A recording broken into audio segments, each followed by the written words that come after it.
I'm going to show you how to install your Warner's Wool basket onto your bicycle. The first step is to thread your included leather straps through the hole on the top of the basket.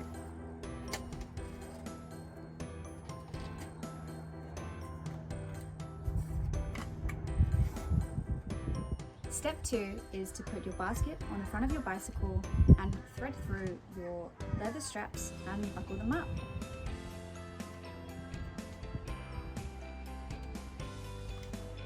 Do the same on the other side, which I've already done here. Now that your basket is attached, make sure it's nice and secure and doesn't affect your brake lines. Now the basket is secure and ready to go, you can put in your basket liner.